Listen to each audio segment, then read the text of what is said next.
आप देख रहे डेली मेट रिपोर्टर, मैं हरपाल सिंह। इससे मैं खड़े हैं हम खरड़ के यहाँ पर जनता चौक पे, जहाँ पर जो है आज जो वीर शहीदी के उपलक्ष्य में यहाँ पर जो देखा जाता है कि एक समाज जो हमारे में एक समाज और जुड़ा है, उस समाज के लोगों के द्वारा जो है ये आज भंडारा जो लगाया गया है। यानी कि उस समाज को आप जानते भी हैं जिसको हम पहले जो नकारते थे, लेकिन अब सरकार के द्वारा भी उनको मान्यता दी गई है। और वो एक समाज है किन्नर समाज, यानी कि किन्नर समाज भी जो है हमारे बीच में है।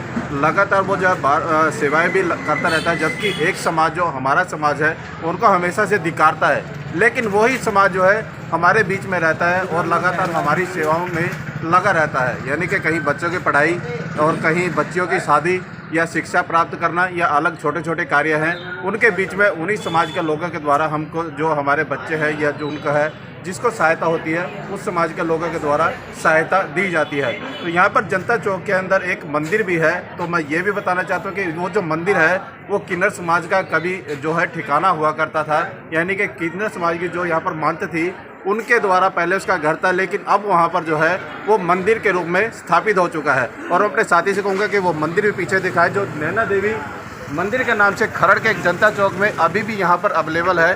तो यहाँ पर जो आज है उसके महंत से भी बात करेंगे और इस मंदिर का क्या रहस्य है उस मंदिर के बारे में भी जानकारी लेंगे, क्योंकि ये मंदिर भी जो है पुराना बताया जाता है। और यहाँ पर जो है महंत भी यहाँ पर बैठे हैं, स्वामी पीर भी है, और यहाँ के जो किन्नर समाज के लोग हैं वो भी यहाँ पर हैं। तो सबके द्वारा हम यहाँ पर जानने की कोशिश करेंगे कि मंत्र का क्या है, और कुछ जो तीखे सवाल भी हैं जो किन्नर समाज से रिलेटेड है कि हमारे मन में उनके प्रति क्या भावना है और उनके प्रति हमारी क्या भावना, वो दोनों तरह से तर्क वितर्क करने की कोशिश भी करेंगे। क्योंकि सरकार के द्वारा तो मान्यता दी गई है, लेकिन क्या आज भी हमारे जिले में ऐसी मान्यता उनके प्रति है? क्या हम आज भी उनको वो दर्जा दे रहे हैं? वो जानने की कोशिश भी करेंगे कि आज भी उनको तीखे सवालों के बारे में ऐसा जो सामना करना पड़ता है, जो तीखे सवाल हमारे बीच में होते हैं, कि आज भी वो इतनी जो गवर्नमेंट के द्वारा मान्यता देने के बाद भी वो तीखे सवाल जो है आज भी उनके सामने कटास की तरह आते हैं, वो सारी जानकारी लेने की कोशिश करेंगे। लेकिन उससे पहले मैं आपके हम मंदिर की तस्वीरें दिखाता हूँ कि जो मंदिर है वो यहाँ के इनके पूर्वजों के यहाँ पर जो संपत्ति थी, लेकिन आज वो मंदिर के तौर पर यहाँ पर है। तो ये जानने की कोशिश करेंगे। यहाँ पर आज ये मंदिर देख सकते हैं कि मंदिर जो है ये सेवा भाव जो आज यहाँ पर दी गई है, वो सेवा यहाँ पर लगातार चल रही है। यानी कि कहीं न कहीं समाज के लोगों का आज भी हमारे ऊपर योगदान है और वो योगदान हमेशा रहता रहेगा यहाँ पर। क्योंकि यहाँ पर मैं एक दिखाना चाहता हूँ, ये पूरा मंदिर, यहाँ पर जो महंत जी हैं, ये पुराने महंत जी यहाँ पर थे। अभी जो स्वामी जी यहाँ पर यहाँ बैठे हैं, ये सेवाएं कर रहे हैं। इन स्वामी जी से भी हमारी बातचीत होगी, वो भी हम बातचीत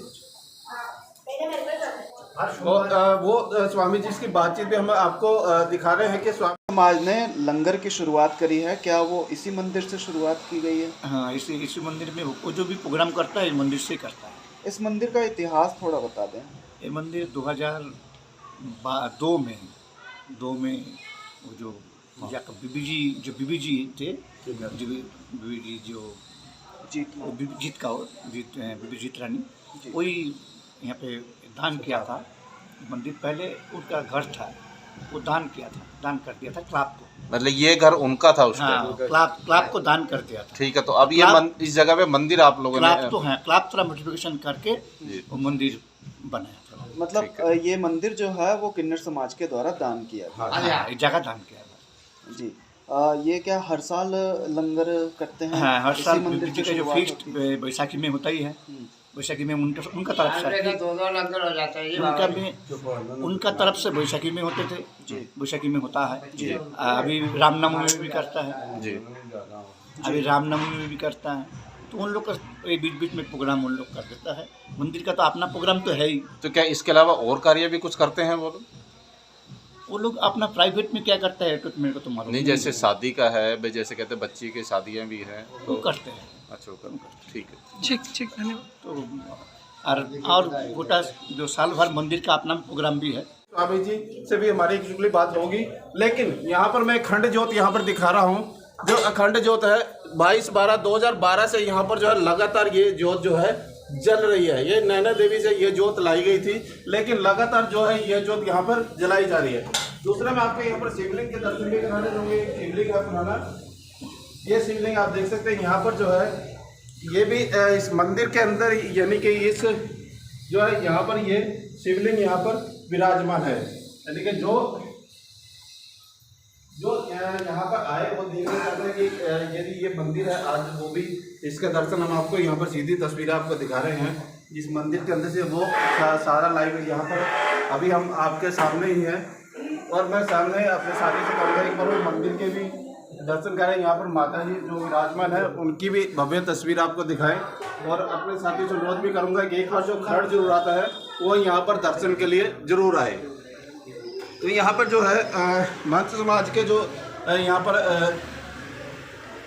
जो पूजा जी महंत है, उनकी पोतियाँ यहाँ पर बैठी हैं। उनसे बहुत बात करने की कोशिश करेंगे क्या इस मंदिर का रहस्य है और क्या उनका आजकल जो है क्या उनको दिक्कतों का सामना करना पड़ता है। क्योंकि एक समाज के अंदर जो सरकार के द्वारा मान्यता भी दी गई है, लेकिन आज भी जो है हम जैसे समाज के लोग क्या उनको सही मायने में मान्यता दे रहे हैं, वो बात करने की कोशिश करेंगे।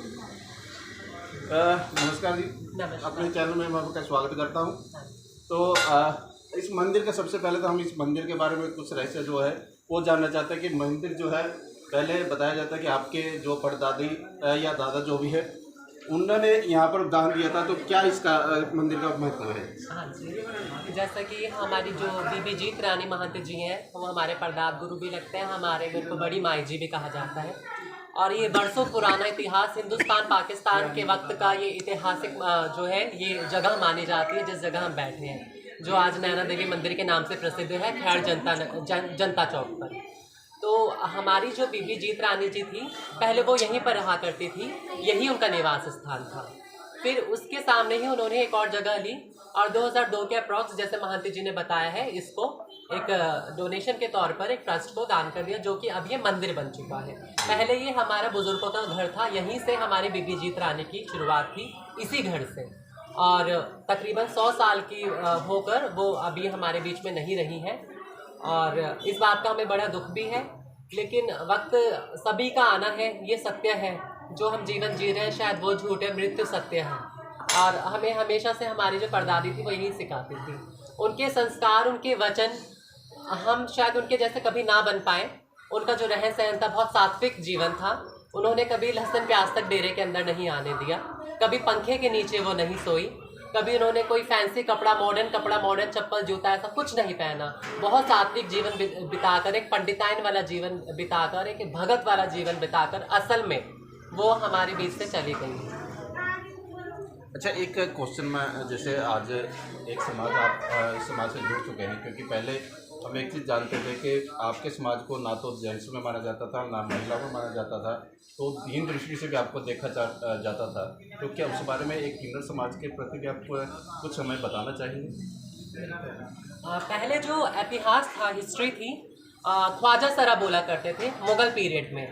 तो उस वक्त जो ख्वाजा सरा थे वो हरम में रहा करते थे, और क्योंकि औरतों की सेवा के लिए और औरतों की प्रोटेक्शन के लिए वो किसी मर्द को भी नहीं रखते थे, तो वो ख्वाजा सरा को प्रेफर करते थे उस वक्त मुग़ल पीरियड के टाइम। तो तब से ख्वाजा सरा जो है वो हरम में थे। फिर जब हरम में थे तो डिसीजन मेकिंग में भी धीरे धीरे आए। फिर जब 1957 में एंटी ट्राइबल लॉ आया तो उसमें किन्नरों को भी काले पानी की सज़ा दे दी गई थी, क्योंकि ऐसा माना जाता है कि जो हमारे ट्रांसजेंडर्स का, ख्वाजा सरा का, किन्नरों का जो माइंड था वो बहुत शार्प हुआ करता था। तो डिसीजन मेकिंग में आ गए थे और उन्होंने अंग्रेज़ों के खिलाफ आवाज़ भी उठाई थी, जिस वजह से उनको काले पानी की सज़ा भी दी गई। धीरे धीरे करते करते ही दृष्टि भावना बढ़ती गई। कोई मर्द की श्रेणी में डाल रहा है, कोई पुरुषों की श्रेणी में डाल रहा है। फिर कुछ वक्त पहले सरकार ने ओबीसी कैटेगरी दे दी थी कि इनको अदर बैकवर्ड कैटेगरी में डाल दिया जाए। फिर उस पर जो ओबीसी कैटेगरी के लोग थे, I don't want to call particular name, उन लोगों ने कहा कि नहीं, ये लोग अलग हैं, इनका रहन सहन अलग है, इनको ओबीसी कैटेगरी से भी बाहर किया जाए। तब सरकार ने विचार विमर्श करते करते, बहुत संघर्षों के बाद, काफ़ी सारे किन्नर लीडर्स के संघर्ष के बाद 2014 में सुप्रीम कोर्ट का वर्डिक्ट आया, जिसमें किन्नरों को थर्ड जेंडर की कैटेगरी में रखा गया। सिर्फ अभी कैटेगरी में रखा गया, कैटेगराइजेशन आने में, डॉक्यूमेंटेशन में, पेपर वर्क में आने में 2016 का वक्त लग गया। अब हमें एक थर्ड जेंडर का कॉलम मिल चुका है। थर्ड जेंडर का एक ये है कि हम अपने आप को उस जेंडर में देख सकते हैं, उस जेंडर में फिट हो सकते हैं, बट अभी भी जो है फैसिलिटीज़ उस हिसाब से नहीं है।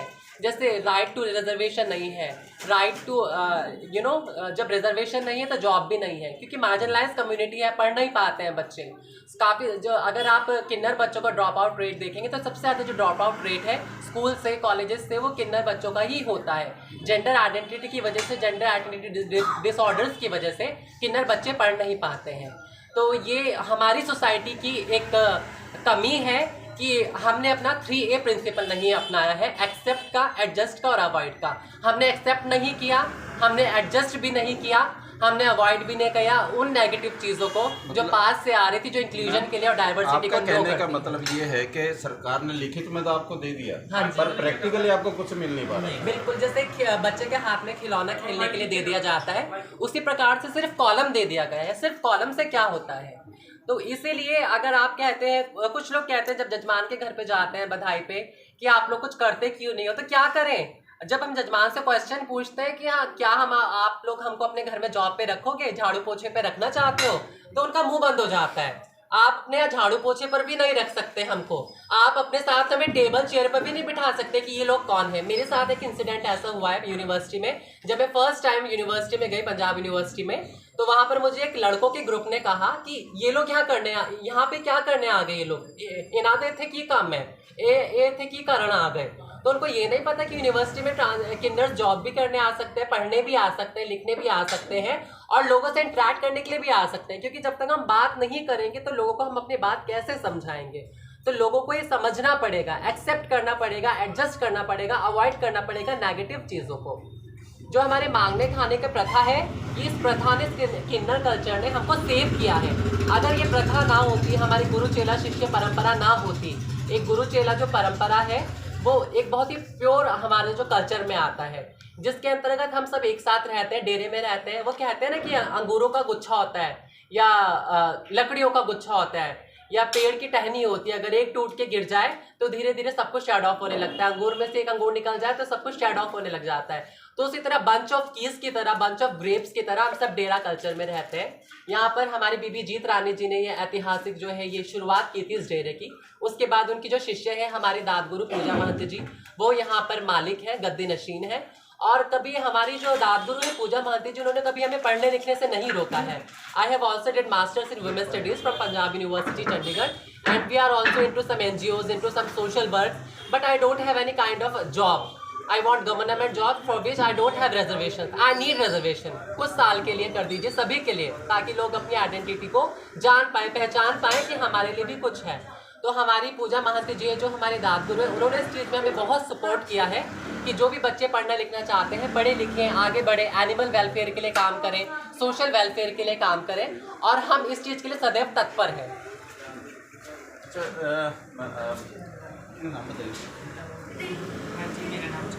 अच्छा, मैं एक चीज़ पूछना चाहता हूँ, जैसे ये सोसाइटी है, जिस सोसाइटी में रहते हैं हम, यहाँ पर मतलब क्वेश्चन मैं वही जो इनसे पूछा मैंने, वही क्वेश्चन मैं आपसे पूछता हूँ कि ना तो इस समाज में आपको जेंट्स माना जाता है, ना आपको लेडीज माना, लेकिन फिर भी आपका समाज जो है हमेशा इस समाज के लिए तत्पर रहता है। जैसे कन्याओं की शादी के लिए हमें पता लगा कि वो भी आप लोग कराते हैं, जिस बच्चों को ज़रूरत है शिक्षा की वो भी आप उपलब्ध कराते हैं। तो ये फंड आता, आप देखो मांगते हैं, कहीं भी जाते हैं आपको सामना भी करना पड़ता है, नेगेटिव पॉजिटिव दोनों चीज़ों का, तो फिर भी आप इस समाज के लिए क्यों तत्पर रहते हैं? मैं तो यही कहूँ कि देखो, हमारे अपने कोई माँ बाप नहीं है, हमें अपना कोई माँ बाप का प्यार नहीं मिला, किसी का प्यार नहीं मिला। देखो हमारे गुरु हैं, दादगुरु, वही हमारे माँ है, वही हमारे बाप है कि नहीं। तो हमें, अगर हम किसी घर बधाई लेने जाते हैं तो थोड़ी देर के लिए वो हमारे भाई बहन सब बन जाते हैं। तो हमें पता है कि हमारा रोज़ का दिन हमारा तकलीफ़ों का होता है। देखो पैसे से किसी की तकलीफ़ें दूर नहीं हो सकती है कि नहीं। तो हमें भी अपने माँ बाप की, अपने भाई बहन की, हर किसी की याद आती है। तो बस मेरे कहने का मतलब यही है कि हमें किसी की प्रॉब्लम या किसी का दुख, ये सब चीज़ें देखा नहीं जाता। तो हम सोचते हैं कि देखो हमारे कोई बच्चे हैं नहीं हैं कि जिनको हमारे बच्चे आएंगे तो उनके लिए हमने रखना है। हम सोचते हैं कि अगर परमात्मा ने हमें अगर इस चीज़ के लिए बनाया, अगर हमने 10 रुपये लेके अगर हमें 2 रुपये उसमें किसी दान पुण्य में या किसी अच्छे कामों में लगाना है, तो हम हमारे जो बड़े गुरु जी हैं पूजा महाराज जी, वो हमेशा आगे रहते हैं और वो भी हमें यही शिक्षा देते हैं आगे कि आप भी जैसे हमारी बड़ी दादी थी जिनके बारे में अभी हम बता रहे कि वो भी हमेशा हर दान पुण्य में और अच्छे कामों में हमेशा आगे बढ़ के रहे, और हमारे जो दादी गुरु वो भी रहे हैं, तो उसी तरह वो भी हमें आगे शिक्षा देते हैं कि आप लोग भी आगे बढ़ के। अच्छा, साथ में बैठो।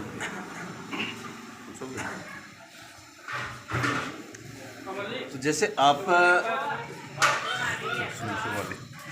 अब जैसे आप हैं इस समाज में, तो आप क्या कहना चाहेंगे? कुछ नेगेटिविटी के सामने आपको करना पड़ता है, उन नेगेटिव लोगों के लिए क्या मैसेज देना चाहेंगे चैनल के माध्यम से?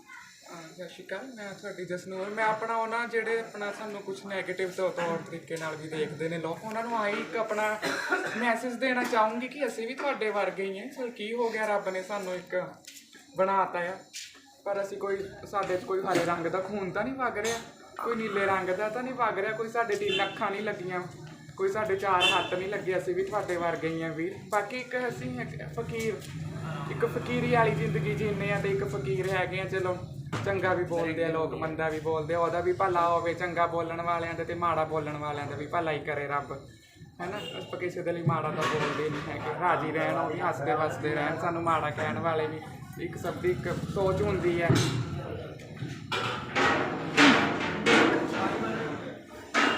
तो जैसा हम यहाँ पर बैठे थे, क्योंकि ये समाज भी हमारे बीच में आज उपलब्ध है, इस समाज के बारे में लोगों में भ्रांतियाँ हैं और कुछ गलत अफवाहें भी हैं। तो मैं आपने बातचीत करी, हम मेरे द्वारा आप बात सुन भी रहे हैं, तो हम यही मैसेज देना चाहेंगे अपने चैनल के माध्यम से कि कृपया इस समाज जो हमारे साथ जुड़ा है इसको नकारात्मक समझे, इसको गलत ना समझे, क्योंकि ये समाज भी हमारे बीच में से निकल के आया है। देन ऊपर वाले की है, उसने अच्छा दिया बुरा दिया वो सब इसके बीच में है। तो अपने चैनल के माध्यम से ये कहूँगा कि जहाँ भी आपको इस समाज के लोग नज़र आए तो उनका आदर करें, सत्कार करें। शायद उनकी वाणी ही ताकत उनको दी गई, उनको वाणी की ताकत है, और रामायण में भी शायद ये कथा है कि वाणी से जो निकलेगा वो सब कुछ मिलेगा। तो यहाँ पर एक वाणी से, रामायण से भी संबंधित बात पूछना चाहूँगा। यहाँ पर हमारे साथ हैं, तो उन्होंने एक वाक्य बोला था, उनसे एक बार रामायण के भी बारे में पूछना। आपने एक इंटरव्यू में अभी थोड़ी देर पहले एक वाक्य बोला था रामायण का, शायद आपने रामायण पढ़ी है, उसमें क्या वाक्य था? जब रामायण में एक घटना आई कि श्री राम जी को, सीता मैया को वनवास के लिए जाना पड़ा। उस वक्त जो भ्राता लक्ष्मण जी थे वो भी उनके साथ थे। 14 वर्ष का वनवास था। जब वनवास के लिए वो लोग जा रहे थे तो ग्रामवासियों ने, नगरवासियों ने कहा कि वो उन सबको छोड़ने के लिए आए कि हम भी आपके साथ चलेंगे। तो श्री राम जी ने कहा कि हमारा सफ़र यहीं तक है, सभी नर और नारी अपने घर को लौट जाए। तो सभी नर और नारी अपने घर को लौट गए।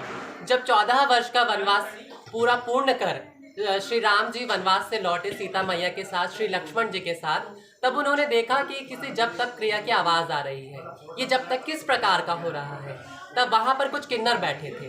उन्होंने उन किन्नरों से प्रश्न किया कि आप यहाँ क्यों बैठे हैं, आप लोग कौन हैं? तो उन किन्नरों ने जवाब दिया कि प्रभु हम 14 वर्ष से यहाँ पर बैठे हैं और आपका हम इंतज़ार कर रहे हैं, आपके लिए हम जप तप कर रहे हैं। तब श्री राम जी ने किन्नरों से खुश होकर ये कहा कि आप लोग अगर हमारे लिए इतना इंतज़ार किया है आप लोगों ने 14 वर्ष तक, और आप एक बात और है कि किन्नरों ने कहा कि आपने कहा कि नर और नारी अपने घर को लौट जाएं, आपने ये नहीं कहा कि किन्नर अपने घर को लौट जाए। तो उस वक्त श्री राम जी ने आशीर्वाद दिया कि कलयुग में आपका राज होगा, और जहाँ जहाँ भी किन्नर लोग होंगे, जिस भी हमारे देश में जगह जगह पर होंगे, जो भी उनके सत्यवाणी होगी, जो भी उनके वचन होंगे वो सत्य होंगे। ऐसा श्री राम जी ने आशीर्वाद दिया कि जिस किसी को भी आप दुआ देंगे वो पूर्ण रूप से सच्ची होगी और आपकी दुआएं हमेशा लोगों को फलेंगी। तो यह आशीर्वाद श्री राम जी का है कि आज हम इस कलयुग में हैं, एग्जिस्ट करते हैं। तो आपने ये वाक्य भी सुना कि यानी कि हम मानते हैं कि हमारे जो ग्रंथ हैं, पवित्र ग्रंथ, उनके अंदर भी जो है किन्नर समाज का वर्णन है। और वर्णन कैसे है वो आपने सुना है। क्योंकि उस समाज में भी इस समाज को मान्यता दी गई थी और इनकी वाणी सबसे बड़ी ताकत है। तो हम ये नहीं चाहते, मैं अपने समाज के लोगों से कहूँ कि इसकी वाणी खराब लोगों पड़े, लेकिन इनकी दुआ हमेशा से हमारे ऊपर रहती है और उस दुआ को हम कबूल करें। महाभारत में भी वर्णन है, क्योंकि आपने अर्जुन जी का वाक्य भी देखा होगा, मेरे से ज़्यादा शायद मैंने, लेकिन आप सब लोग रामायण और महाभारत आप लोगों ने देखी है, तो वहाँ भी इस चीज़ का वर्णन है। तो आज हम इस समाज को क्यों नकारते हैं, वो फैसला आप लोगों ने करना है कि समाज आज भी हमारे बीच में रहे और इनका चाहे आप दान दक्षिणा ना करें, लेकिन आदर सत्कार आप जरूर करें। तो चैनल के माध्यम से मैं आप सबसे अनुरोध करता हूँ, समाज हमारे साथ जुड़ा है तो इसको तहे दिल से जोड़िए और इनका आदर सत्कार करिए। तब तक के लिए नमस्कार, जय हिंद, जय भारत।